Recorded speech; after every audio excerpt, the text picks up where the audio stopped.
여러분 평안하셨습니까? 하나님의 은혜 가운데 건강한 몸으로 다시 뵙게 되어 참으로 반갑습니다. 대형 초음속 여객기가 전속력을 내서 나르고 있었습니다.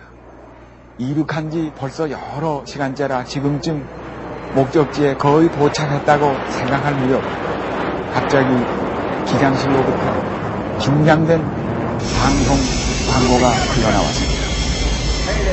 승객 여러분, 대단히 죄송합니다. 여객기는 현재 대기 고장으로 긴급한 처해 있습니다. 여러분의 안전을 위하여 안전벨트를 착용하시고 호흡이 곤란하신 분은 머리 위에 산소호흡기를 착용하여 주시기 바랍니다.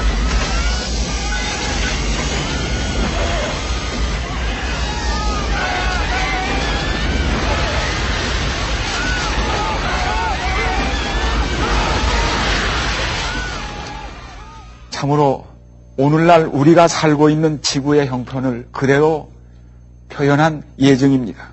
그렇다면 이처럼 56억의 인구를 탑승시킨 채 전속력으로 나르고 있는 이 지구의 현실과 장래는 어떠한 것입니까? 폭증하는 인구, 바닥나는 자원, 심각해지는 환경오염, 곧비 놓친 사회도덕, 거세지는 천재지변, 그칠 새 없는 군비경쟁, 불안한 전쟁의 위협, 위협적인 에이즈, 각종 암, 그 어느 것 하나 시원한 대답이 없는 문제투성이의 지구, 그 지구의 장래는 도대체 어떻게 될 것입니까? 도대체 이 세상의 역사, 그 역사의 장래는 어떨 것입니까? 역사는 어디로 향해 가고 있는 것입니까? Where is history going? 이 역사의 끝을 알 수 있는 비결은 없을까요? 방금 보신 이 역사의 마지막, 그 역사가 저 에덴 동산으로부터 흘러 시작된 이래 노아 홍수를 거치고 고대와 중세, 현세를 거쳐 우리는 참으로 그 끝을 알 수 없는 얽히고 설킨 역사의 가장자리에 이르러 왔습니다. 여러분은 혹시 예수 그리스도의 지상생의 마지막 설교로 불려지는 감람산 설교의 내용을 알고 계십니까? 마태복음 24장, 마가복음 13장, 누가복음 21장에 기록되어 있는 예수님의 마지막 설교, 감람산 설교로 일컬어진 이 말씀의 내용을 잠깐 살펴보십시오. 예수께서 감람산 위에 앉으셨을 때 제자들이 종용이 와서 가로되 우리에게 이르소서 어느 때 이런 일이 있겠사오며 또 주의 임하심과 세상 끝에는 무슨 징자가 있사오리까? 예수께서 대답하여 가라사대 너희가 사람의 미혹을 받지 않도록 주의하라. 많은 사람이 내 이름으로 와서 이르되 나는 그리스도라 하여 많은 사람을 미혹케 하리라. 난리와 난리 소문을 듣겠으나 너희는 삼가 두려워 말라. 민족이 민족을, 나라가 나라를 대적하여 일어나겠고 처처에 기근과 지진이 있으리니 이 모든 것이 재난의 시작이니라. 거짓 선지자가 많이 일어나 많은 사람을 미혹하게 하겠으며 불법이 성함으로 많은 사람의 사랑이 식어지리라. 그러나 끝까지 견디는 자는 구원을 얻으리라. 이 천국 복음이 모든 민족에게 증거되기 위하여 온 세상에 전파되리니 그제야 끝이 오리라. 예수님의 마지막 설교의 제목이 무엇입니까? 방금 읽으시고 들으신 대로 예수 그리스도의 마지막 설교의 주제는 예루살렘과 세상의 마지막입니다. 마지막에 관한 설교입니다. 참으로 거의 2000년 전 감람산에서 말씀하셨던 이 세상 끝에 관한 징조가 오늘 우리 눈앞에 낱낱이 이루어지고 있습니다. 하나밖에 없는 지구, 그 지구가 위험에 처해 있습니다. 엄청나게 늘어난 인구를 먹여 살리기 위하여 힘겨워진 지구는 많은 기근으로 전 세계가 고통을 당하고 있습니다. 또한 발달된 산업이 토해낸 엄청난 오염, 대기오염, 수질오염, 토양오염, 각종 오염이 지구를 위협하고 있으며 하루에 이 땅 위에서 100종씩 종들이 멸종돼 가고 있습니다. 온난 현상으로 온실 효과로 더워지는 지구, 각종 기상이변을 일으키고 있습니다. 참으로 계절을 모르는 계절풍, 지금 지구는 기상 혼란에 빠져 있습니다. 게다가 계속되는 전쟁으로 엄청난 희생자가 속출하는 이 땅, 바로 성경은, 예수님의 마지막 말씀은 그러한 세상의 끝에 관하여 분명히 말씀하고 있습니다. 그런데 끝에 관한 인간의 관심은 참으로 엄청납니다. 손에 땀을 쥐고 경기를 관람하고 또 연속되는 모든 드라마, 작품에 관심을 가지고 지켜보는 까닭은 무엇입니까? 그것은 끝에 대한 관심입니다. 끝이 중요합니다. 끝이 좋아야 좋은 것입니다. 모든 것은 끝에 달렸습니다. 그렇다면 여러분과 세상의 끝, 개인의 종말과 세상의 종말은 어떠할 것입니까? 끝을 알면 삶이 달라집니다. 사형 언도를 받고 죽음을 기다리는 한 사형수는 이렇게 말했습니다. 죄를 짓더라도 죽을 죄는 짓지 말라고. 그가 만약 그의 삶이 이렇게 끝날 줄 알았더라면 그 엄청난 죄를 저지르지 않았을 것입니다. 끝을 모르기 때문에 삶이 그 궤도를 잃어버리는 것입니다. 우리는 끝을 알게 될 때 삶의 방향과 내용이 달라집니다. 그렇다면 여러분의 종말, 그리고 세상의 종말은 어떠할 것입니까? 끝을 알 수 있는 비결은 없을까요? 끝을 알 수 있는 방법은 없을까요? 예수님의 마지막 설교인 감람산 설교의 이 한 귀절이 여기에 대한 힌트를 제공하고 있습니다.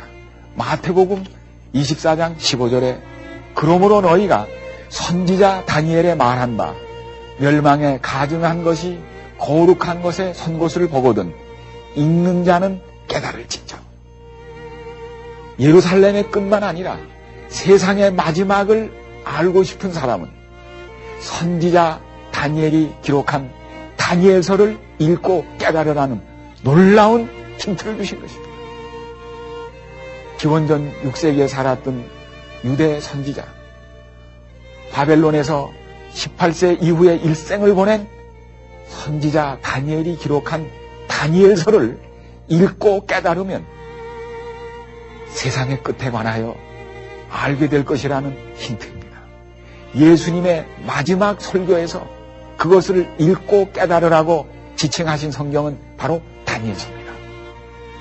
그러므로 세상의 마지막 끝에 살고 있는 우리가 마지막에 관하여 기록한 다니엘서에 대한 깊은 관심을 보이는 것은 마땅한 일입니다. 왜냐하면 예수님께서 그렇게 말씀하셨기 때문입니다.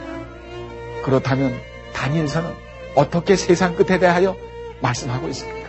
예수님께서 주신 그 지적에 따라 다니엘서를 잠시 펼쳐서 그토록 궁금한 세상의 마지막, 우리 모든 개인과 인류의 마지막 운명이 달려있는 지구의 끝에 관하여, 세상 역사의 끝에 관하여 살펴보지 않으시겠습니까? 여러분, 1988년 5월 16일자 타임지를 보신 기억이 아직도 남아있으시죠? 여기 생생히 보시는 대로 미국의 청와대인 백악관, 그 위에 있는 우리 낸시 여사의 사진과 그 위에 별이 있습니다. 그리고 여기 표제는 백악관의 점성술. 이 내용을 기억하시죠? 리건 대통령이 싱클리에게 저격당한 이후 참으로 몹시 불안해하던 낸시 여사는 남편의 생명을 걱정해서 점성술에 의존했습니다. 그래서 샌프란시스코의 점성술사인 퀴글리 여사의 그 모든 대통령의 행보와 모든 발걸음, 모든 계획에 대하여 일일이 자문을 구했다는 사실입니다.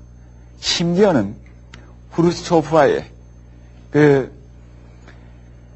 전략적인 계약, 조약을 맺음에 있어서도 언제 어떤 몇 시에 그 조약을 맺어야 그것이 안전한지를 물을 만큼 그렇게 전적으로 점성술에 의존했다는 사실입니다. 뿐만 아니라 레이건은 늘 불안을 느껴서 몸에 부적을 지니고 다녔다는 참으로 믿지 못할 사실입니다. 이토록 과학이 발달하고 인지가 발달한 지금 아직도 점성술에 의존하는 미국, 최고의 지성과 과학의 발달을 자랑하는 미국을 다스리는, 아니 세계를 다스리는 리건 대통령이 점성술에 의존하여 국사를 결정하고 행보를 작정했다는 이 사실은 우리에게 큰 충격이 아닐 수 없습니다. 오늘날 미국은 미국의 남침례교 목사보다 더 많은 점성술사를 가지고 있다는 사실입니다. 1만여 명의 전업 점성술사와 17만 5천 명의 부업 점성술사가 미국 사람들의 모든 궁금증, 미래와 현실에 대한 모든 문제를 점쳐주고 있다는 사실입니다. 그런데 아주 흡사한 사실이 2500년 전 고대 국가인 바벨론 안에서 일어났습니다. 당시 아버지 나부포로사를 이어 근동을 제패한 젊은이 느부갓네살은 유프라데스 강 위에 세워진 바벨론을 그의 수도로 해서 다시는 망하지 아니할 대제국을 꿈꾸고 있었습니다. 그러한 그의 꿈이 이루어지는 듯 했습니다. 그러던 어느 날 그의 이러한 황금 꿈을 산산조각내는 그는 악몽, 흉몽을 꾸었습니다. 더욱 안타까운 사실은 그가 그것이 악몽이라는 사실 외에 그 꿈에 관한 모든 내용을 잊어버린 것입니다. 참으로 번민으로 시달리던 그는 즉시 전문가들로 구성된 보좌관 회의를 소집하고 그의 잊어버린 꿈과 해석을 당장 찾아내라는 수상 같은 명령을 내렸습니다. 아무리 발달된 과학으로도 미래를 알 수 없는 것처럼 무슨 방법으로 남의 잊어버린 꿈을 찾아내고 그 해석을 알린단 말씀입니까? 그때 불려들여온 사람들 가운데 우리 성경 기록에 보면, 다니엘서에 보면 대학 교수는 물론 점성술사들이 포함되어 있었고 심지어는 약물을 취급하는 약사들도 있었습니다. 알 수 없는 인간의 운명과 세상의 장래에 대하여 불안이 가중될 때 그 불안을 해소시키기 위하여 약물을 사용했다는 현저한 증거가 여기 나옵니다. 바로 2500여 년 전 바벨론과 오늘날 세상, 미국으로 대표되는 오늘날 세상이 도무지 다를 바가 없는 것입니다.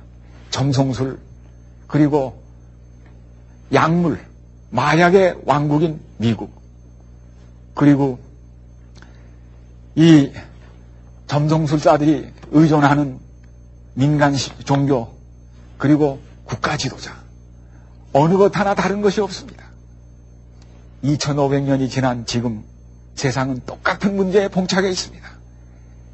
그렇다면 여기에 대한 대답이 무엇일까요? 이처럼 인간의 모든 노력이 참으로 물거품이 되었을 때 드디어 3년 전 유다의 젊은이로서 이 나라의 볼모로 잡혀와 있다가 방금 바벨론에서 교육을 마치고 왕의 보좌관 가운데 한 사람이 된 다니엘, 젊은 유대인 다니엘이 불려 들어왔습니다. 그는 하나님의 빛을 받고 하나님께서 주신 그 계시에 따라 이 사실을 발견하고 왕 앞에 서서 마침내 이렇게 선언합니다. 다니엘서 2장 30절 안팎에 이러한 귀절이 기록되어 있습니다. 왕이여, 오직 은밀한 것을 나타내실 자는 하늘에 계신 하나님이시라. 그가 느부갓네살에게 왕에게 후일에 될 일을 보이셨습니다. 왕이여, 왕이 꾸었다가 잊어버린 그 흉몽, 그 꿈은 하나님께서 세계의 지도자인 당신에게 세상의 장래가, 역사의 미래가 어떻게 될 것을 알게 하셨나이다. 왕의 꿈, 곧 왕이 침상에서 뇌 속으로 받은 이상은 이러하니이다.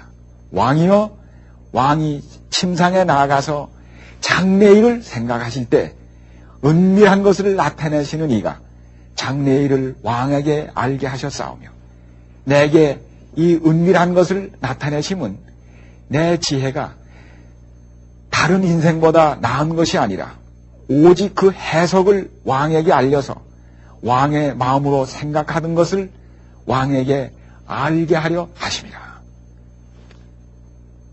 이렇게 해서 이토록 신비하던 역사, 세상의 장래가 펼쳐지기 시작한 것입니다. 이제 다니엘은 입을 열어 하나님께서 그에게 보여주신 세상의 장래를, 느부갓네살 왕의 꿈을 통하여 전개된 세상의 미래를 여기 펼치기 시작합니다. 왕이여, 왕이 한 큰 신상을 보셨나이다. 그 신상이 왕의 앞에 섰는데 크고 광채가 특심하며 그 모양이 심히 두려우니 이 큰 신상의 머리는 정금이고 양팔과 가슴은 은이었습니다. 그리고 이 배는 구리로 됐으며 여기 정갱이는 철이었습니다.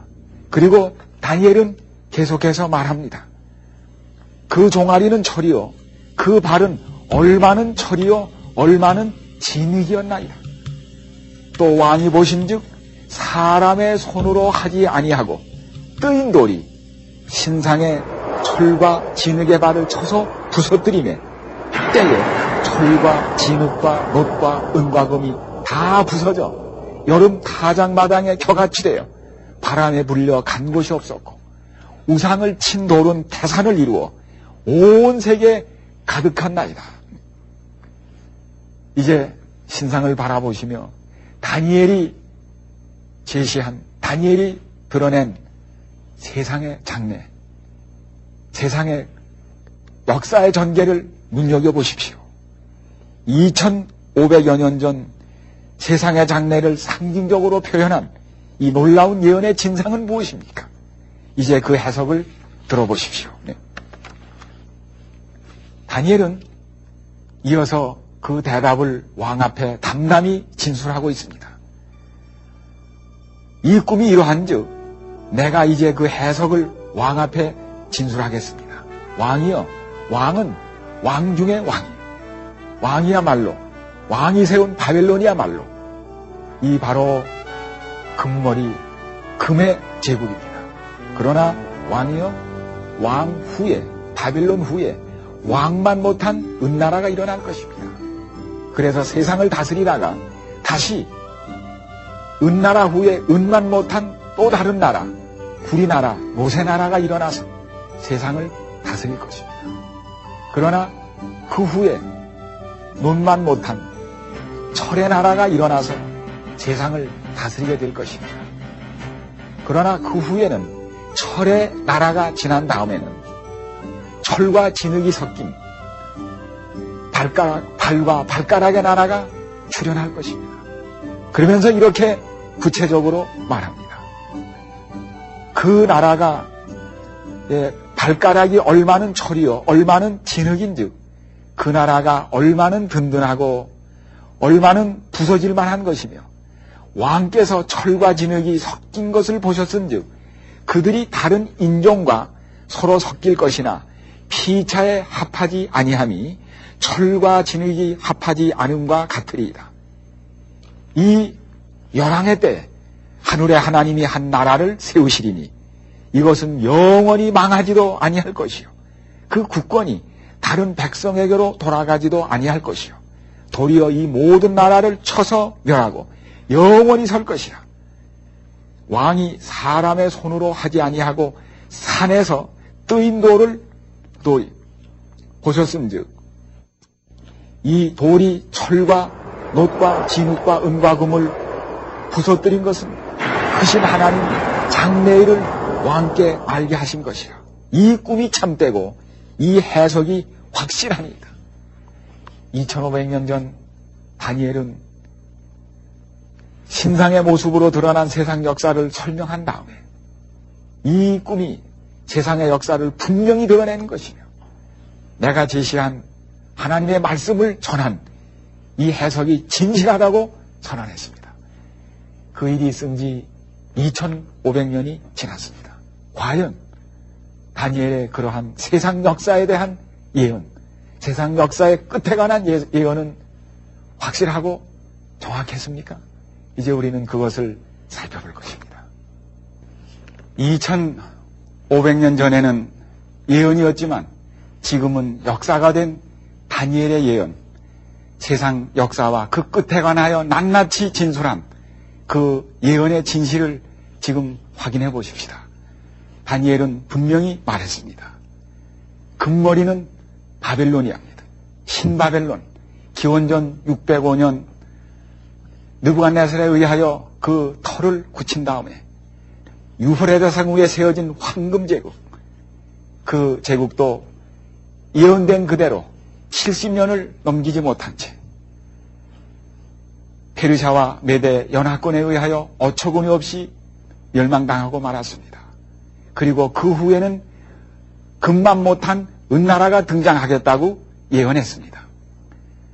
다리우스로 대표되는 페르시아, 은을 화폐 단위로 하여 최초로 세금을 걷어서 국력의 기초를 삼았던 페르시아, 그 페르시아도 마침내 망할 날이 오는 것입니다.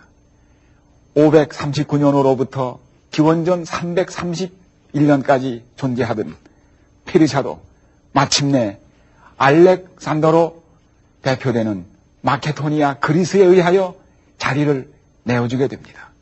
그리하여 청동문화를 꽃피웠던 청동 갑옷, 청동 무기로 무장한 그리스의 군사들, 알렉산더의 군사에 의하여 331년 종말을 고하고 마침내 모세나라, 구리의 나라, 마케도니아, 그리스에 의하여 세상이 근동이 다스려집니다. 그러나 그 나라도 그리 오래 가지 못하고 저 라틴 민족 이탈리 반도에서 일어난 철의 제국, 강철 제국인 로마에 의하여 기원전 168년 허무하게 멸망하고 맙니다. 이리하여 예언된 대로 철의 나라, 강철의 제국인 로마 제국이 지중해 일대와 근동을 다스리는 대제국으로 번져갑니다. 다니엘이 예언한 대로 그러나 그 철의 나라도 마침내 분열되고 맙니다.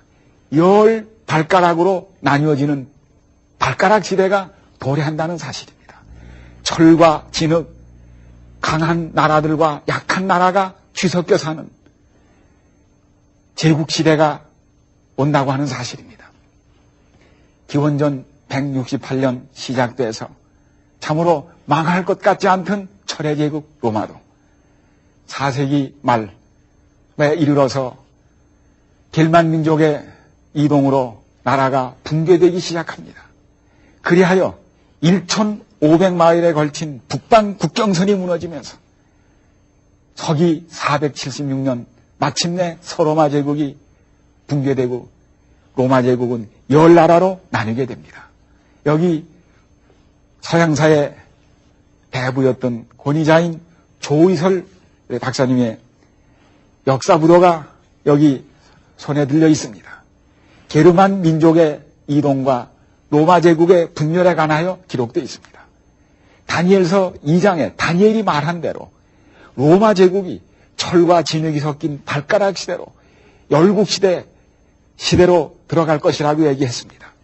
겔만 민족의 이름에 의하여 로마는 정확히 10발가락, 10나라로 갈려졌습니다. 여기 보십시오. 하나, 둘, 셋, 넷, 다섯. 앵글로색슨, 불건디, 롬발디, 동고트, 서고트, 반달, 헤룰리, 수에비 등 정확하게 6, 7, 8, 9, 10 정확하게 10나라로 발가락 시대로 들어가게 됩니다. 그런데 놀라운 예언이 주어지지 않았습니까? 지금까지는 금의 제국, 황금 제국, 바벨론으로 통일되고 그 후에는 은혜 제국, 페르시아로 통일되고 그 다음에는 구리 제국, 그리스로 통일되고 그 다음에는 철의 강대국, 로마로 통일됐던 제국시대는 끝나고 이제부터는 다시는 통일되지 않는, 합하지 않는 철과 진흙이 서로 섞여는 있어도 합하지 않는 그러한 열국시대가 도래한다는 엄청난 놀라운 예언입니다. 그렇지 않습니까? 로마가 겔만 민족에 의하여 분열된 이후에 다시는 근동, 유럽은 통일되지 않았습니다. 다니엘서가 예언한 된 그대로, 다니엘이 선언한 그대로 열국시대, 다시는 통일된 제국시대는 오지 않았습니다. 인종은 섞이고 또는 피는 섞여도 국제결혼으로 또한 여러 가지 정치적, 인종적 노력으로 자포는 이루어졌어도 나라는 결단코 대제국으로 통일되지는 않으리라는 예언이 이루어진 것입니다. 이러한 예언이 있은 후에도 찰스 5세나 루이 14세, 1차 대전을 일으켰던 독일의 빌헬름 2세, 2차 대전을 일으킨 히틀러, 태평양 전쟁을 일으켜서 아시아와 온 세상에 큰 고통을 가져온 일본의 그 야심, 그 후에 철의 장막을 쳤던 스탈린, 죽의 장막을 친 모택동, 그 어느 하나도 이 나라들을 하나로 만드는 일에 실패했습니다. 나폴레온, 그가 15년 안에 유럽은 한 황제, 한 화폐, 한 국회, 한 법으로 다스려지는 대제국으로 통일될 것이라고 선언했건만 그의 꿈은 이루어지지 못했습니다. 그는 쓸쓸히 유배지에서 그의 일생을 마치었습니다. 하나님께서는 성경에 예언된 그대로 어느 인간의 노력에 의해서도 하나님께서 말씀하신 이 예언의 정확함이 깨뜨려지지 않게 하신 것입니다. 그렇다면 우리는 지금 서기 476년 이래 시작된 열국시대, 그것도 벌써 오랜 1500여 년이 지난 발가락 시대, 아니 그 첨단 마지막인 마지막 시대에 살고 있다고 하는 명백한 역사의 위치가 나오지 않습니까? 이제 다음번에 일어난 일은 무엇입니까?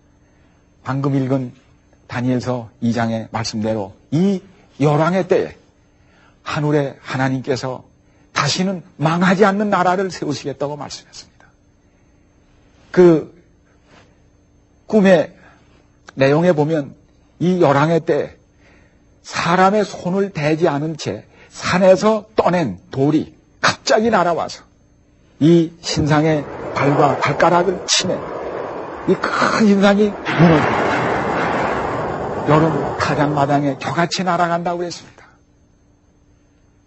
이 사람의 손을 대지 않고 뜨인 이 돌은 무엇입니까?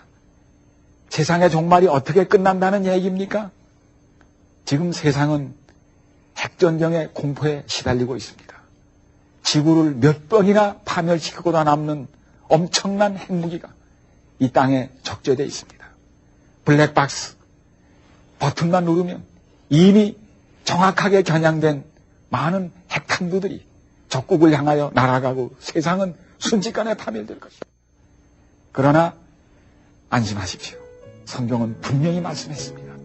사람의 손을 대지 아니한 다른 돌로 세상은 파멸할 것입니다. 그렇다면 사람의 손을 대지 않고 나라와 이 세상 열국 제국을 순식간에 가루로 만들어버린 이 뜬돌의 정체는 무엇입니까? 성경은 이 뜬돌의 정체를 분명히 말씀하고 있습니다. 신약성경 베드로전서 2장 4절에 보면 예수 그리스도를 산돌 시온산에서 떠낸 산돌이라고 얘기했습니다.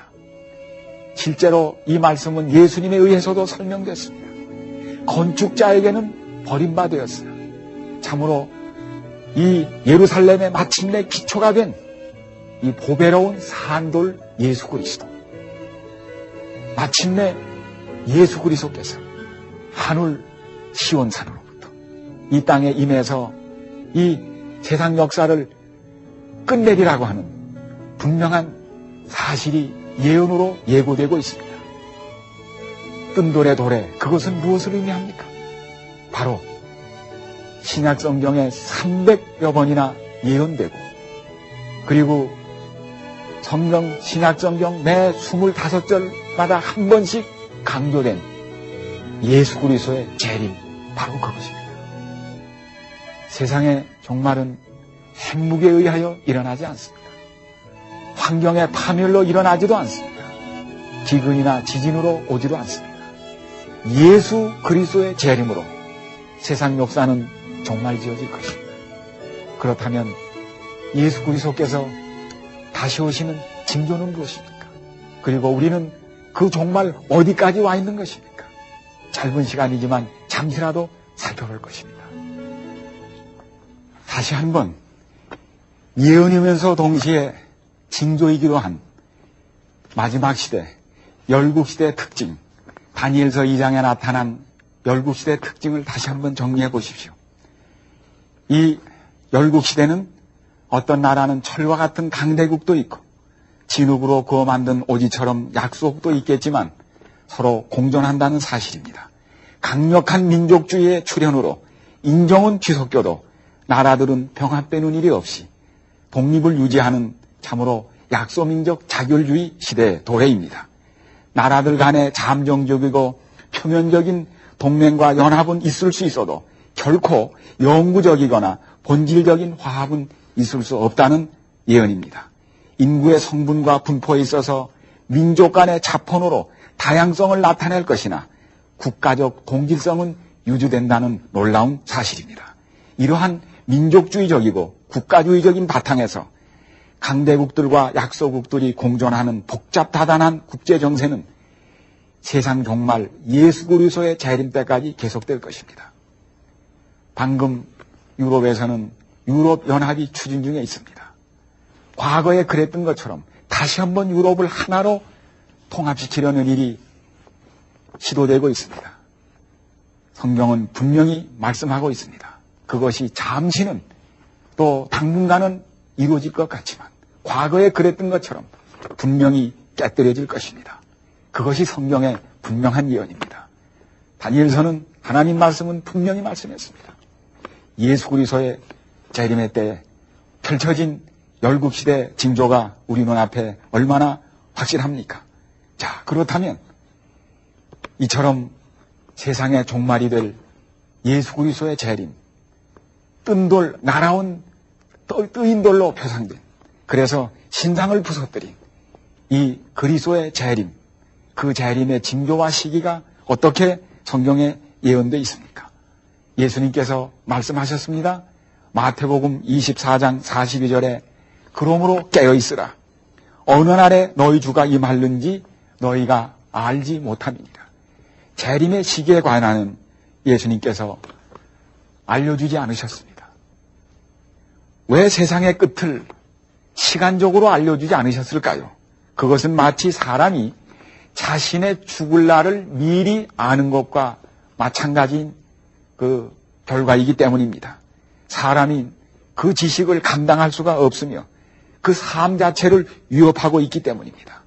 그러나 하나님께서는 그 재림의 때를 위하여 필요한 준비는 낱낱이 가르쳐 주셔서 예수님께서 재림하실 때 아무 사람도 깨닫지 못하여 준비되지 못하는 일이 없도록 말씀하셨습니다. 그러면 세상의 종말이 될 예수 그리스도의 재림, 그 재림의 징조가 어떻게 성경에 예언되어 있습니까? 누가복음 21장 7절 예수님의 마지막 설교에서 제자들이 물었습니다. 그러면 어느 때 이런 일이 있겠사오며 이러한 일이 이루려 할 때 무슨 징조가 있사오리까? 여기에 대하여 예수님께서는 낱낱이 말씀했습니다. 여기 그것을 잠깐 정리해보면 이렇습니다. 전염계가 계속 이변을 일으켜 지진, 태풍, 해일이 기록적으로 증가되고 각종 전염병과 기근이 뒤따를 것이라고 말씀했습니다. 국제정세는 극대로 혼란되어 전쟁의 긴장이 고조되고 군비 경쟁이 치열해질 것이라고 말씀했습니다. 파멸적인 전쟁을 억제하기 위하여 군비 축소와 평화협정이 계속될 것이나 모두 속임수에 불과할 것이라고 말씀했습니다. 이것은 요엘서 3장이나 이사야서 2장 그리고 데살로니가전서 5장 3장 등에 자세히 예언되어 있는 예언들입니다. 사회 상태는 극도로 어려워져서 도덕이 땅에 떨어져 불법이 성행하고 끔찍한 범죄가 편만하고 쾌락주의가 세상을 휩쓸 것이며 폭음, 폭식, 음란 등 부정죄가 넘칠 것입니다. 디모데후서 3장 이하에도 그 말씀이 기록되어 있습니다. 오늘날 참으로 부도덕으로 가득 찬 우리 신문과 기사들 내용과 얼마나 흡사합니까? 경제 구조가 극도로 불안정해져서 빈부의 차이가 현격해지고 자본가와 노동자 사이의 노사투쟁이 격렬해질 것이라고 야고보서 5장 4절로 8절에 기록되어 있습니다. 오늘 우리의 현실을 적나라하게 표현한 2000년 전의 예언입니다. 종교계도 혼란에 빠져 신조가 부패되고 거짓 신앙이 사람들을 현혹할 것이며 신접술, 소위 신명과학이 성행하며 성경 원칙을 떠난 거짓된 종교연합운동이 추진될 것이라고 계시록 16장과 마태복음 24장 23절 이하에 예언되어 있습니다. 이런 혼란 중에서라도 천국 복음이 온 세상에 전파되어 누구나 그 기별을 듣게 될 것이고 사람들의 지식은 급속도로 증가되고 왕래가 빈번할 것이라고 말씀했습니다. 이런 때 무신론자들과 회의론자들이 일어나서 하나님과 성경을 부인하고 적대하며 자신들의 정욕대로 살면서 참신앙을 조롱하는 일도 있을 것이라고 베드로후서 3장 3절에 말씀했습니다. 무엇보다도 지금은 더 이상 사람이 살 곳이 못되게 하는 한계 오염은 한계 상황에 이를 것이라고 이사야 24장과 계시록 11장 18절 등에 기록되어 있습니다. 이 얼마나 놀라운 종말의 현상입니까? 바로 지금이 그때요. 여기가 그 현장이 아닙니까? 진상은 명백해졌습니다. 그렇다면 예수님께서는 오실 때 어떤 모습으로 오시게 될까요? 혹 요새 UFO의 출현으로 우주인에 대한 관심이 높아지고 있습니다. 예수님이 UFO를 타고 오실까요? 아니면 어떤 다른 모습으로 오실까요? 성경은 이 사실에 대하여 분명히 말씀하고 있습니다. 연전에 우리는 어처구니 없이도 온 세상, 온 나라를 떠들썩하게 한 휴거 소동에 시달렸습니다. 세상의 끝인 예수님의 재림이 그러한 휴거 소동으로 끝날까요? 그렇지 않습니다. 성경을 자세히만 보셔도 그러한 소동은 일어나지 않았을 것이며 일어났다 해도 미혹되는 일이 없었을 것입니다. 승천하실 때처럼 실제로 개체를 가지고 오시겠다고 사도행전 1장에 말씀하셨습니다. 모두가 눈으로 볼 수 있게 공개적으로 오신다고 했습니다. 모두가 귀로 들을 수 있도록 떠들썩하게 오신다고 말씀했습니다. 데살로니가전서 4장 16절 천사장의 나팔소리로 떠들썩하게 오시는데 웬 비밀 휴거입니까? 아무도 모르게 오는 그런 비밀 휴거는 성경에는 없습니다. 구름을 타고 공중에 임하실 것입니다. 찬란하고 영광스럽게 오실 것입니다. 그러나 갑자기 예기치 않았던 때 오실 것입니다. 하늘과 땅에 엄청난 격변을 일으키며 지각 변동을 일으키며 지구의 파멸을 초래하면서 세계적으로 오실 것입니다. 계시록 6장에 특별히 잘 예언되어 있습니다. 이러한 예수님의 재림에 대한 숨길 것 없는, 가릴 것 없는 분명한 현실을 놓고 이제 우리는 이 사실을 개인의 종말과 세상의 종말로서 어떻게 결부시켜야 합니까? 이것이 우리가 지금까지 말씀을 드려온 이유요 목적인 것입니다. 이제 우리는 이 사실을 어떻게 나의 운명과 나의 사랑하는 가족과 이웃 그리고 세상의 마지막과 연결시킬 것입니까? 지금 세상은 엄청난 변화를 겪고 있습니다. 퓨처 샥, 미래 충격, 제3의 물결, 이런 많은 용어로 표현되는 엄청난 변화, 메가 트렌드, 대격변을 치르고 있습니다.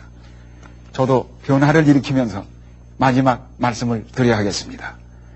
이러한 예측할 수 없는 미래, 불확실한 미래, 이러한 미래를 앞에 놓고 오늘날 세상 사람들이 보이는 반응이 무엇입니까? 여기에 대하여 예수님의 마지막 설교인 누가복음 21장에 이렇게 표현되어 있습니다. 사람들이 세상에 임할 일을 생각하고 무서워함으로 기절하리니 이는 하늘의 권능들이 흔들리겠습니다. 그때 사람들이 인자가 구름을 타고 능력과 큰 영광으로 오는 것을 보리라.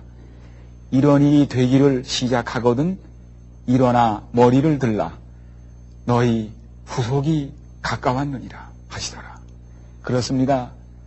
밤이 깊으면 새벽이 가깝듯이 세상 역사의 종말과 함께 지구의 영원한 새 아침이 동토고 있습니다. 그때 예수님께서 말씀하시고 성경에 기록된 대로 저 멀리 동력 하늘에 흰 구름이 나타날 것입니다.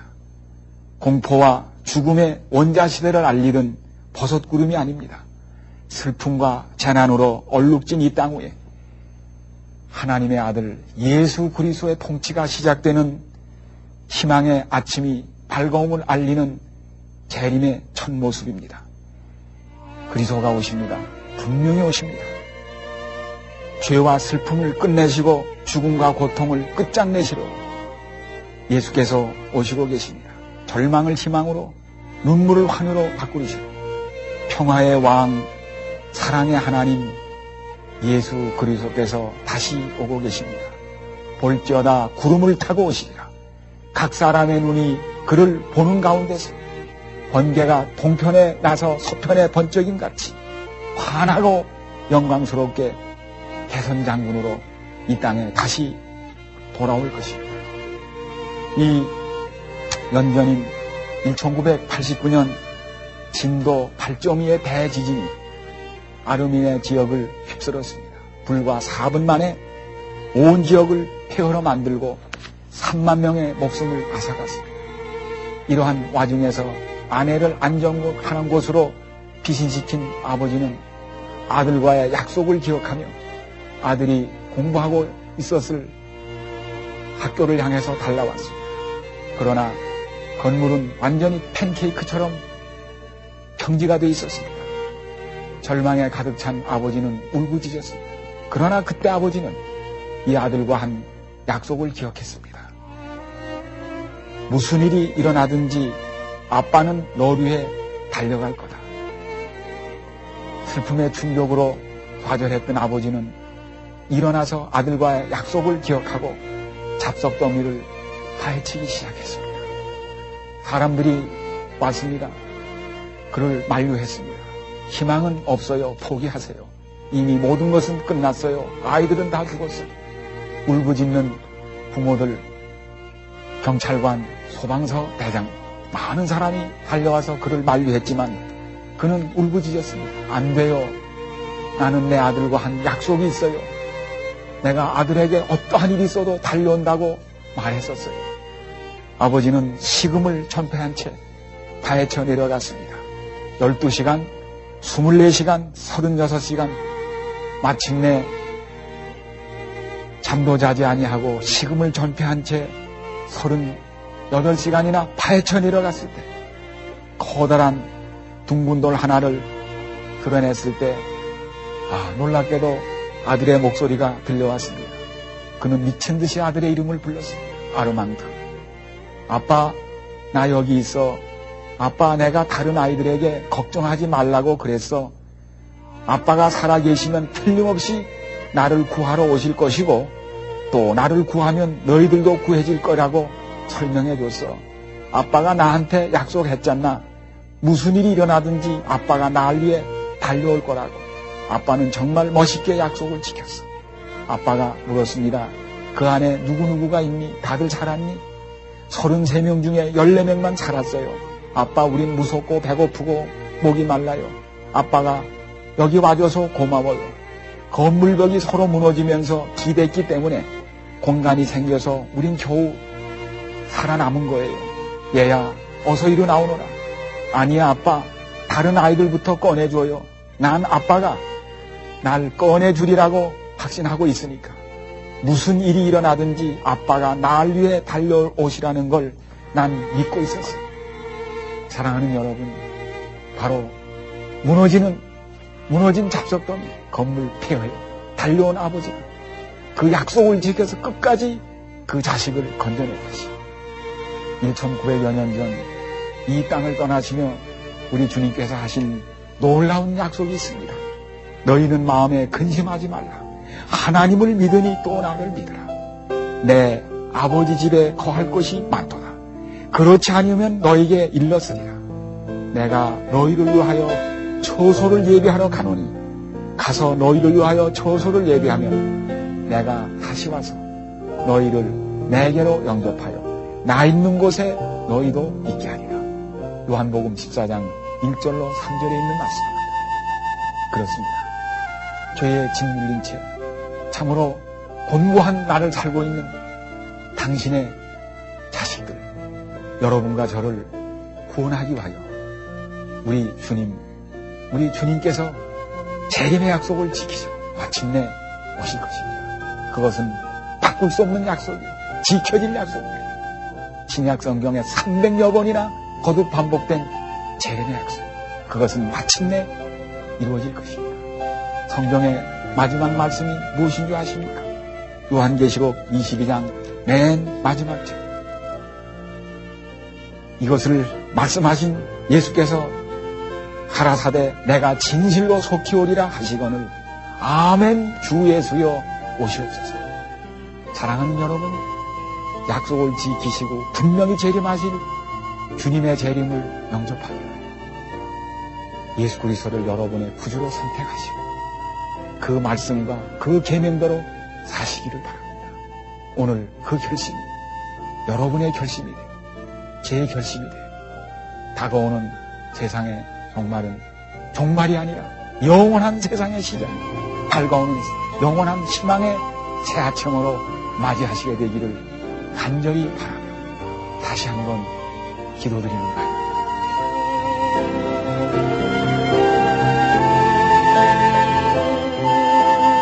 시청자 여러분들을 위해 무료 책자가 준비되어 있습니다. 신앙에 대하여 깊이 연구하기 원하시는 분에게는 오늘의 신앙과 희망의 길을, 활기차고 건강한 삶을 원하시는 분에게는 건강의 길과 건강을 향한 새 출발을,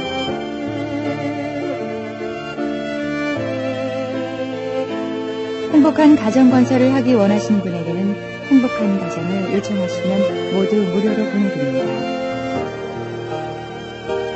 요청하실 주소는 우편번호 130-650 서울 청량우체국 사서함 110호 희망의 소리 성경통신학교입니다.